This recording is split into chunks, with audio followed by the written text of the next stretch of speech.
The native North American teepee was designed to be a home where the buffalo roamed. Centuries ago, tribes were constantly on the move hunting the buffalo, which was their main source of food.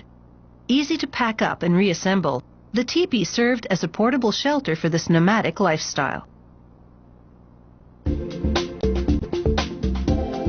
Today, people are rediscovering the appeal of a cone-shaped tent with a cook fire inside, and that's put the teepee on the comeback trail.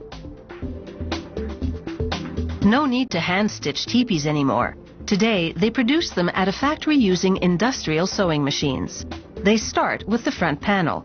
It's 3 layers of canvas and vinyl. They sew details like pockets for poles to open smoke flaps and rectangular patterns to prevent stretching and tearing from holes for lacing the front of the teepee together when pitched. The sewer now chops through the 3 layers of fabric with a chisel to make those holes. Another sewer stitches strips of buffalo hide to the door opening to make it more rugged.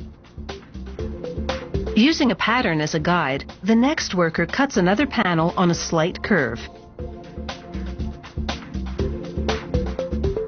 He then pieces together panel after panel to construct the rest of the teepee cone.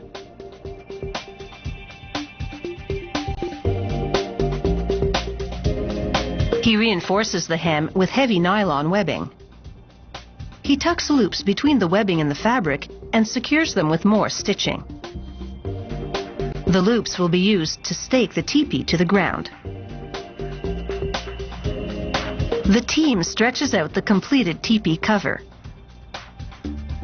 An artist maps out some lines for painting on the fabric. There's 67 meters of it. It becomes a huge canvas for traditional artistry. The designs are Southwest American in style and highly symbolic. Circles can represent phases of the moon or the sun. A sample of the artwork has been drawn up beforehand for the client, and the artist refers to it as she works.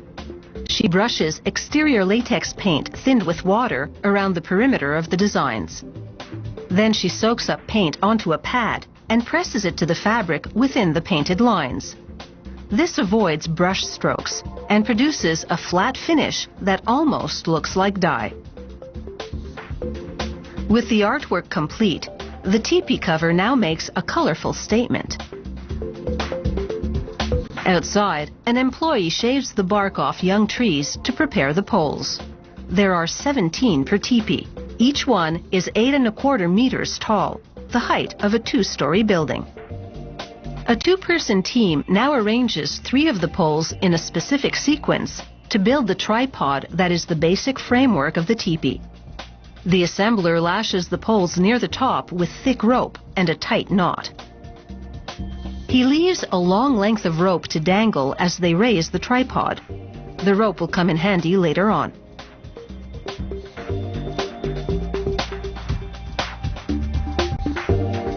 The arrangement situates the door pole east towards the rising sun and away from westward winds that could interfere with the cook fire. The team props up the remaining poles between the main tripod poles.